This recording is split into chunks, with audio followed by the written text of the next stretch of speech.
So my camera infamously has problems with autofocus, and I just figured out I can control this shit remotely. Son of a bitch. What's going on, guys? It's your boy, Mamaloy. Been dropping the ball on that recently. Got a, what do we got? Squat video for you guys today. And if you haven't seen my video on Joey's channel, I'd recommend checking that one out first and then coming back to this one. So it's a lead-in to this one.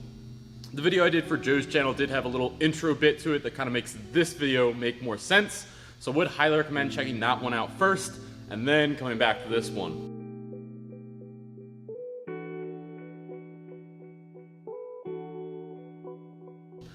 Long story short, I just kind of introduced, basic protocol for pain instances. And in this case, the variations that I'm going to recommend you aren't really rehab exercise so much as they are exercises to keep your confidence high, keep you coming into the gym, and just keep you having fun while you go through what can be a rather frustrating situation, which is low back pain.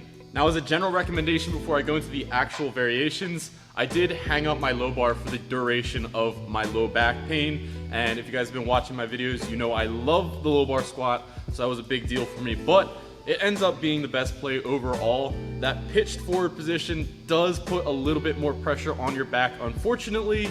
And the other bonus of just kind of hanging up the low bar squat for a while is you get a little bit less fatigue on that low back, which you can spend using for when you're going into your deadlift variations. So overall, probably suggest going away from the low bar squat and just sticking with a high bar when you're going through, an intense low back pain situation. Not saying high bar is gonna shore up all of your low back pain immediately, but it definitely helps overall.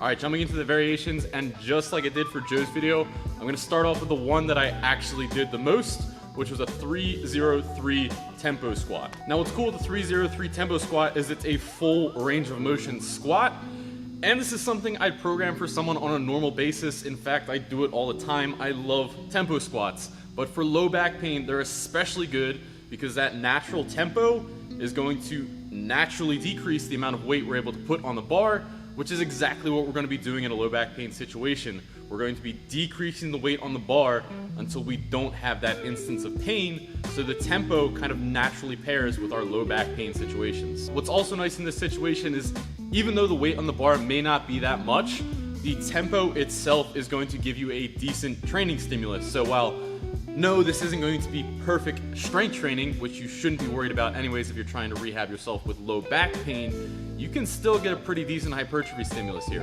On top of this, the tempo naturally eases you into the positions and eases you into that position where there might be sharp pain, and it tends to feel way better than just a normal squat where you kind of drop right into that sharp pain. The tempo eases you into it, and you may not even feel the pain at all. So if you are able to do that full range of motion squat with your low back pain, tempos is what I'd recommend spending most of your time on. Like I said, even though you might not be pushing that much weight, with the tempo itself, that nice long eccentric, nice long amount of time under tension, you can get some decent hypertrophy results. So you might not be squatting 500 pounds, but you can still build some big legs. All right, for the next variations, I'm actually gonna pair two together because they're gonna accomplish the same thing for us. And that would be what I'm sitting on now, the box, or pin squats. Use your imagination. So these variations will be in instances where squatting all the way to depth is really painful, or say even the body weight squat, squatting all the way to depth is really painful. You'll use these to naturally cut the range of motion. So you'll set the box up, or you'll set the pins to a height where you can lower yourself to a depth that doesn't hurt. This is one instance where you can definitely throw the shame of not hitting squat depth away and just go to where you can comfortably squat to. The whole game plan here over the long term will be to start at a higher height where you're nice and comfy, and then progressively lower the pins, lower the pins, lower the pins, or in the case of the box squat, lower the box, lower the box, lower the box. You get the point. So basically, we'd be progressively overloading our depth instead of progressively overloading the weight on the bar. These movements are also great in instances where, say, you can do, a full body weight squat or a full squat with the bar, but that's all you can do. these movements would be good if you want to put a little bit of weight in the bar and get somewhat of a training stimulus. So say you can't do a full squat with weight, but you could do a half squat with weight. You'll at least get a tiny bit of a training stimulus. You'll feel like you're doing something in the gym. And again, it's just a confidence builder there.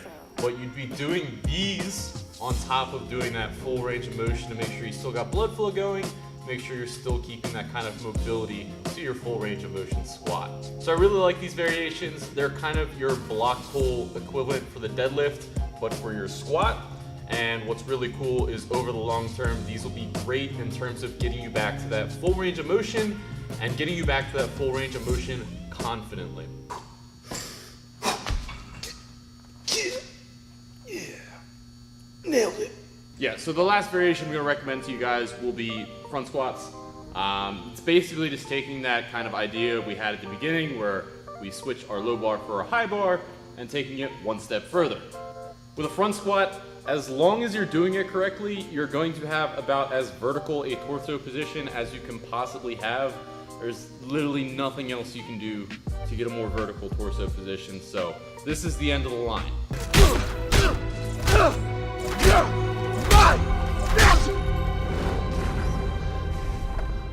Then finish it. Because I'm with you to the end of the line. But yeah, what's really cool about the front squat is you can pair it up with what I already mentioned. So you can do front squat tempo squats, you can do front squat box squats, front squat pin squats, front squat, whatever you want. A lot of the stress with the front squat is going to go more into your legs than it is into your back. So it is kind of your best case scenario if you're really trying to push a bit more weight while you are going through low back pain. The other reason I think front squats can be great is it kind of pairs really nice with the situation you're in. So low back pain, generally speaking, you're not going to be lifting all that much weight. You're going to be frustrated that you're lifting light amounts of weight, but a lot of people complain about not being able to front squat because they don't have that nice rack position. So you can kind of use the two together to build up two goals at the same time. So what I mean is while you are stuck with a bit lighter weights to try and rehab your back, you're going to be developing a solid front rack position. And because the weights are lighter, it shouldn't annoy you quite as much as if you just tried to jump into whatever weight you are possibly able to lift with a front rack position. So both goals will kind of complement each other, and that the lighter weights, and as you slowly progress with your low back pain situation, will help out that front rack position, and you'll slowly increase it to heavier weights. By the end of your low back pain situation, you should have a pretty nice front rack position. For those of you that are ollie lifters and your front rack position is already awesome, sorry, I tried. So those are the variations I'd give you for your squats if you had a low back pain situation. I did want to give an honorable shout out to the belt squat. The reason I didn't add it to this list is I don't think that's a piece of equipment that many people have available to them, but if you do have a belt squat machine, that is literally what that machine was designed to do, was take pressure off your back, but still let you run through a full squat pattern. So if you do have one of those, that's probably a #1 go-to in my books alongside that tempo squat. I just don't think too many people are going to be able to have the availability of it. Just wanted to shout it out.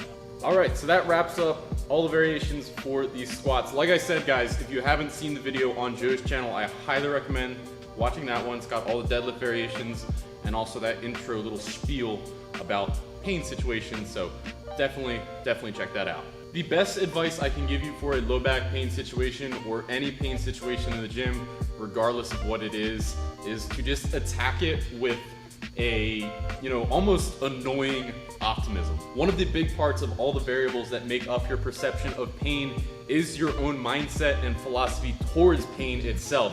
So if you're going in and being super frustrated in the gym, or you're going in and being like, I can't deadlift ever again, I can't squat ever again, or just visualizing yourself as this injured, fragile being, that's exactly the outcome you're going to get from the situation. Meanwhile, if you're going into the gym every day and diligently getting your movements in, keeping yourself active, and just keeping yourself optimistic, realizing that this is not a forever state for you, but just a temporary state of being, you are going to reduce the amount of time it takes for you to recover. I know that sounds like some voodoo bullshit, but the mindset is one of the bigger parts of the pain equation. So really guys, as optimistically as you can attack this training, do it. I know it's super frustrating that you're not lifting the weights you want to be, but your frustration is only increasing the amount of time you're going to take to recover. All right, I'm gonna stop ranting because this isn't supposed to be a pain video, it's just supposed to be a variations video. Thanks so much for checking out the video, guys. I hope you guys did enjoy, and I hope this helps those of you out that need it. I've been through the low back pain situation myself, so I know it's super frustrating. You guys will get through it. Thanks so much for checking out the channel. Thanks so much for watching the video. Go check out the one on Joe's channel if you haven't, and I hope to catch you all in a future video. Catch you all later.